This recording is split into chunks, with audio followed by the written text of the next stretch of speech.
Good morning students. आज मैं आपको पाठ 7 भारत की सांस्कृतिक एकता समझाने जा रही हूँ।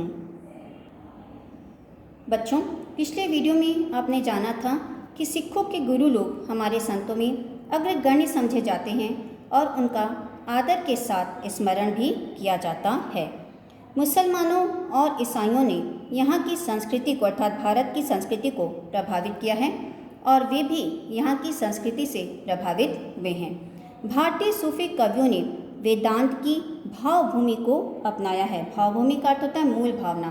तो भारतीय सूफी कवियों ने वेदांत की मूल भावना को अपनाया है और उनके ग्रंथों में हिंदू परंपराओं, कथाओं, विचारों, देवी देवताओं और प्रतीकों के समावेश हुए हैं। तानसेन और ताजमहल पर हिंदू और मुसलमान समान रूप से गर्व करते हैं। जायसी, रहीम, रसखान आदि अनेक मुसलमान कवियों ने अपनी वाणी से हिंदी की रसमयता बढ़ाई है। रसखान के सवैये तो सचमुच रस की खान हैं। प्राचीन काल से भारतीय धर्म और साहित्य ने राष्ट्रीय एकता का पाठ पढ़ाया है। सभी काव्य ग्रंथ, चाहे वे उत्तर के हों चाहे दक्षिण के, रामायण और महाभारत को अपना प्रेरणा स्रोत बनाते रहे हैं। संस्कृत, प्राकृत और अपभ्रंश की आमनाय का अर्थ होता है बोली। तो संस्कृत, प्राकृतिक और अपभ्रंश के आमनाय और काव्य ग्रंथ उत्तर दक्षिण में समान रूप से मान्य हैं। कालिदास के रघुवंश और भभूति के रामचरित में उत्तर और दक्षिण के प्राकृतिक दृश्यों का बड़ी ही रसमयता के साथ वर्णन आया है। हिंदू तीर्थाटन में धार्मिक भावना के साथ राष्ट्रीय भावना भी निहित है। शिव भक्त संपूर्ण उत्तर की गंगोत्री से जानवी जल लाकर दक्षिणी सीमा के रामेश्वरम में महादेव का अभिषेक करते हैं। उत्तर में बद्रीनाथ, केदारनाथ, दक्षिण में रामेश्वरम, पूर्व में जगन्नाथपुरी और पश्चिम में द्वारकापुरी के तीर्थाटन में भारत के चारों दिशाओं की पूजा हो जाती है। भारत की 7 पुरियाँ पवित्र और मोक्षप्रद मानी गई हैं। मोक्षप्रद कहने का तात्पर्य है कि व्यक्ति जो है जन्म और मरण के चक्र से मुक्त हो जाए। तो भारत की 7 पुरियाँ पवित्र और मोक्षप्रद मानी गई हैं। इनकी भी यात्रा की जाती है और प्रातः स्मरण भी किया जाता है। इनके नाम हैं अयोध्या, मथुरा, माया अर्थात हरिद्वार, काशी, कांची, अवंतिका अर्थात उज्जैनी, द्वारावती अर्थात द्वारका। इससे संबंधित पूरा श्लोक इस प्रकार है। अयोध्या, मथुरा, माया, काशी, कांची, अवंतिका, पूरी, द्वारावती चैव सप्तैता मोक्षदायिका। अर्थात अयोध्या, मथुरा, माया, काशी, कांची, अवंतिका, पूरी और द्वारिका, इन 7 से मोक्ष की प्राप्ति होती है।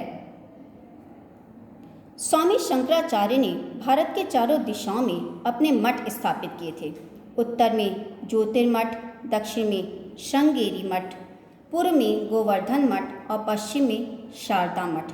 ये भगवान शंकराचार्य की दिग्विजय के कीर्ति स्तंभ ही नहीं वरन भारत की एकता के भी परिचायक चिन्ह हैं।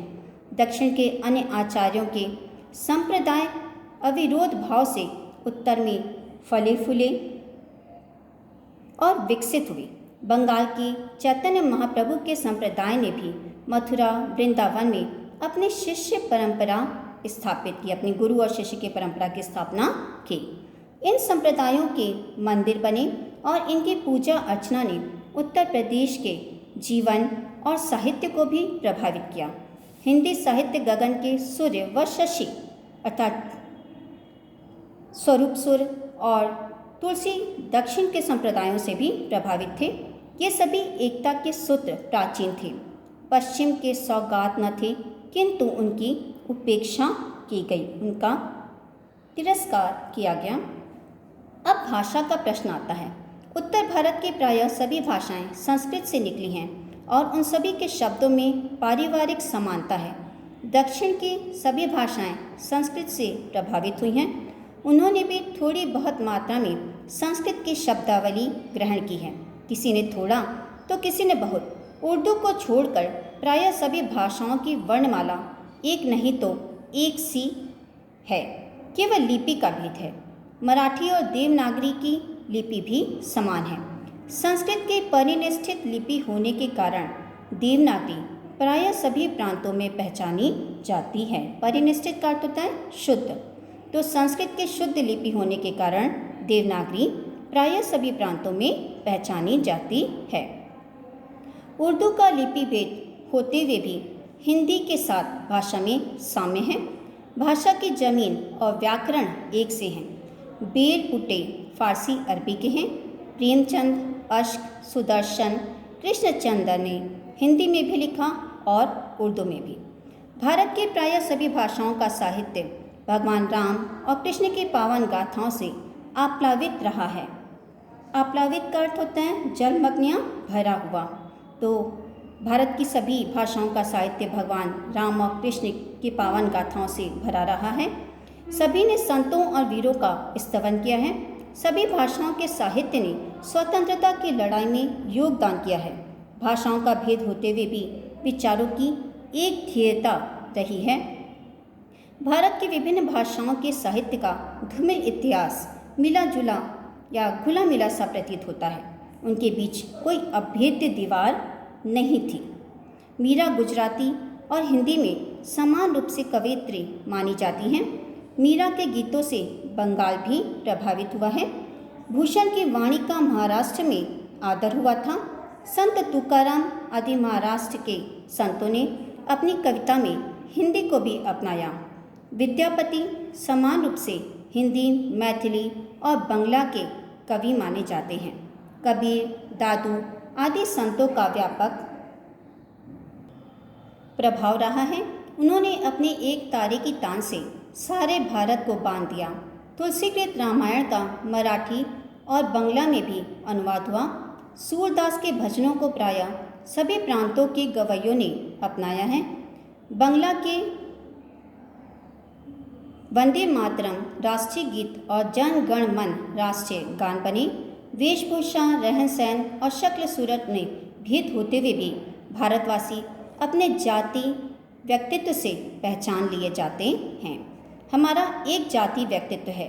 यह हमारी जाति मनोवृत्ति, जीवन मीमांसा, रहन सहन, रीति रिवाज, उठने बैठने के ढंग, चाल ढाल, वेशभूषा, साहित्य, संगीत और कला में अभिव्यक्त होता है। अभिव्यक्त का अर्थ है प्रकट होता है। विदेशी प्रभाव पड़ने पर भी बहुत अंशों में यह अक्षुण्ण बना हुआ है और यही हमारी एकता का मूल सूत्र है। तो बच्चों, इस पाठ से हमें यह सीख मिलती है कि हमारे देश की संस्कृति का मूल मंत्र अनेकता में एकता है।